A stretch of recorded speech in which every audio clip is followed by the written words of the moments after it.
ஒரு வார்த்தை சொல்லும் கர்த்தாவே, என் வாழ்க்கையெல்லாம் செழிப்பாகுமே. ஒரு வார்த்தை சொல்லும் கர்த்தாவே, என் வாழ்க்கையெல்லாம் செழிப்பாகுமே. ஆண்டவராகிய இயேசு கிறிஸ்துவின் இனிதான நாமத்திலே ஒரு வார்த்தை சொல்லும் கர்த்தாவே என்ற தியான நிகழ்ச்சிக்கு உங்களை அன்புடன் வரவேற்கிறோம். கர்த்தர் கிருபையாய் தந்த இந்த நல்ல நாளிலும் மீண்டும் உங்களை கர்த்தருடைய வார்த்தை மூலம் சந்திப்பதிலே மிக்க மகிழ்ச்சி அடைகிறோம். நீங்கள் எல்லாரும் சுகமாக இருக்கிறீர்களா? கர்த்தருடைய கிருபையினாலே நீங்கள் எல்லாரும் சுகமாக இருப்பீர்கள் என்று சொல்லி நாங்கள் நம்புகிறோம். கர்த்தருடைய கிருபையும் சமாதானமும் உங்கள் குடும்பங்களிலே பெருகுவதாக. நேற்றைய தினத்திலே கேள்வி நேரத்தில் கலந்து கொண்டு பதில்களை அனுப்பி கொடுத்த அனைத்து கர்த்தருடைய பிள்ளைகளையும் இயேசு கிறிஸ்துவின் நாமத்திலே வாழ்த்துகிறோம். கர்த்தர் உங்களை ஆசீர்வதிப்பாராக. நியாயாதிபதிகள் 6ஆம் அதிகாரம் 14ஆம் வசனம். அப்பொழுது கர்த்தர் அவனை நோக்கி பார்த்து, உனக்கு இருக்கிற இந்த பலத்தோடே போ, நீ இஸ்ரவேலை மீதியானரின் கைக்கு நீங்களாக்கி ரட்சிப்பாய், உன்னை அனுப்புகிறவர் நான் அல்லவா என்றார். கிறிஸ்துவுக்குள் மிகவும் அன்பான தேவனுடைய பிள்ளைகளே, கர்த்தர் இந்த நாளிலும் உங்களை பார்த்து, என் அன்பு மகனே, என் அன்பு மகளே, உனக்கு இருக்கிற இந்த பலத்தோடே போ என்று சொல்லுகிறார். இங்கே நாம் கிதியோனை குறித்து வாசிக்கிறோம்.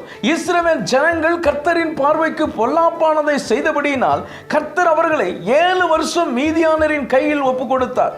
இஸ்ரவேலர் மிகவும் நெருக்கப்பட்டார்கள். மீதியானர்கள் இஸ்ரவேலரை நாளுக்கு நாள் ஒடுக்கினார்கள். இஸ்ரவேல் ஜனங்கள் பயந்து பயந்து வாழும் வாழ்க்கை வாழ்ந்து கொண்டிருந்தனர்.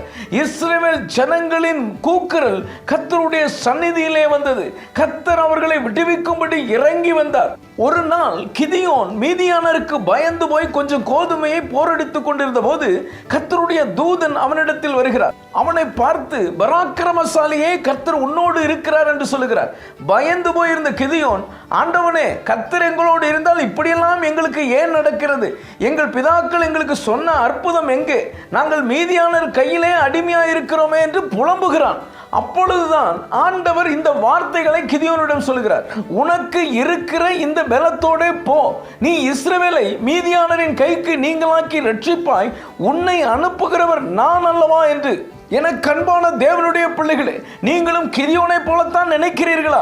கர்த்தர் உங்களோடு கூட இருக்கிறார், உங்களோடு கூட இருக்கிறார் என்று எத்தனையோ பிரசங்கங்கள் கேட்டுவிட்டோம். அப்புறம் ஏன் எங்கள் வாழ்க்கையில் இத்தனை போராட்டங்கள், பற்றாக்குறைகள், பண கஷ்டங்கள், வியாதிகள், பலவீனங்கள், பிசாசின் தொல்லைகள், பயந்து பயந்து வாழ்கிற ஒரு வாழ்க்கை இப்படியெல்லாம் ஏன் நடக்கிறது?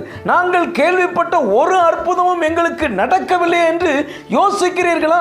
பயப்படாதீர்கள். கர்த்தர் உங்களை கொண்டுதான் உங்கள் குடும்பத்திற்கு, உங்கள் ஊருக்கு, நீங்கள் வாழும் சமுதாயத்திற்கு நன்மை செய்ய போகிறார். எனக்கு எந்த தகுதியும் இல்லை, திறமையும் இல்லை, எந்த பலனும் இல்லை என்று நினைக்கிறீர்களா? நினைக்காதீர்கள்.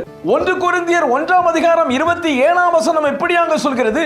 ஞானிகளை வெட்கப்படுத்தும்படி தேவன் உலகத்தில் பைத்தியமானவர்களை தெரிந்து கொண்டார், பலமுள்ளவர்களை வெட்கப்படுத்தும்படி தேவன் உலகத்தில் பலவீனமானவர்களை தெரிந்து கொண்டார். ஆம் கர்த்தருடைய பிள்ளைகளே, ஞானிகளே அல்ல, பலவான்களே அல்ல, பலவீனமானவர்களையே கர்த்தர் தெரிந்து கொண்டார். 100% உத்தமர்களை அல்ல, பரிசுத்தமாக உத்தமமாக வாழ ஒவ்வொரு நாளும் போராடி கொண்டிருக்கிற உங்களை தெரிந்து கொண்டிருக்கிறார். இங்கே கிதியோனிடம் இருந்த கொஞ்ச தைரியத்தை, கொஞ்ச பலத்தை கர்த்தர் பார்த்தார். அவனை பலப்படுத்தினார். கடற்கரை மணல் போல் பரவி இருந்த மீதியானரை கிதியோன் வெறும் 300 பேரை கூட்டிச் சென்று பெரும் வெற்றியை பெற்றான். அதுவும் ஆயுதங்களை கொண்டு சென்றல்ல, வெறும் பானை, தீவட்டி, எக்காலம், இதுதான் அவனுடைய ஆயுதம்.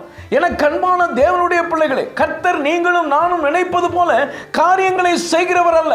அவருடைய வழிகள் பல நேரங்களில் நமக்கு புரியாது. அவர் நமக்கு என்ன சொல்கிறாரோ அதை அப்படியே நாம் செய்தால் ஜெயத்தை, கர்த்தருடைய ஆசீர்வாதத்தை நாம் பெற்றுக்கொள்வோம். ஒன்றை மனதில் நிறுத்திக் கொள்ளுங்கள், உலகத்தில் இருக்கிறவனிலும் உங்களில் இருக்கிறவர் பெரியவர்.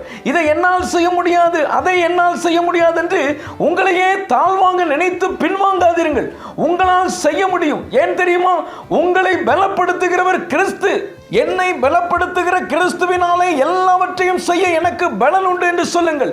எந்த காரியமாக இருந்தாலும் ஜெபத்தோடு விசுவாசத்தோடு தைரியமாய் முன்னேறுங்கள். இன்றைக்கு உனக்கு இருக்கிற இந்த பலத்தோடு போ என்று கர்த்தர் சொல்லுகிறார். உங்களை அனுப்புகிறவர் கர்த்தர். கர்த்தர் உங்களுக்கு ஜெயத்தை நிச்சயம் கொடுப்பார். ஜெபிப்போம். அன்பின் பரலோக பிதாவே, இந்த நல்ல நேரத்துக்காக உம்மை நன்றியோடு உம்மை துதிக்கிறோம், உம்மை ஸ்தோத்திரிக்கிறோம். உனக்கு இருக்கிற இந்த பலத்தோட போ என்று சொல்லி நீர் எங்களோடு பேசினதற்காக நன்றி தகப்பனே. இந்த வார்த்தைகளை பலவீனத்தோடு சுகவீனத்தோடு கேட்டுக்கொண்டிருக்கிற உடைய பிள்ளைகளுக்கு சுகத்தை பலத்தை கொடுப்பீராக. கிதியோனை பலப்படுத்தினது போல உடைய பிள்ளைகளை நீர் பலப்படுத்தி அனுப்புவீராக. இயேசுவின் மூலம் ஜெபிக்கிறோம் நல்ல பிதாவே. ஆமென், ஆமென். இன்றைய கேள்வி, கர்த்தர் எத்தனை வருஷங்கள் இஸ்ரவேலரை மீதியானர் கையில் ஒப்பு கொடுத்தார்? A 40, B 70, C 10, D 7. இந்த கர்த்தருடைய வார்த்தை உங்களுக்கு ஆசீர்வாதமாக இருந்திருக்குமேனால் தயவு செய்து லைக் பண்ணுங்கள். உடைய நண்பர்களுக்கும் உறவினர்களுக்கும் வாட்ஸ்அப்பில் இருக்கிற அனைத்து குழுக்களுக்கும் அனுப்பி கொடுங்கள். தொடர்ந்து நம்முடைய RCM மிஷனரிமார்களுக்காக ஜெபித்துக் கொள்ளுங்கள். கர்த்தர் உங்களையும் உங்கள் குடும்பத்தின் பிள்ளைகளையும் அபரிவிதமாய் ஆசீர்வதிப்பாராக.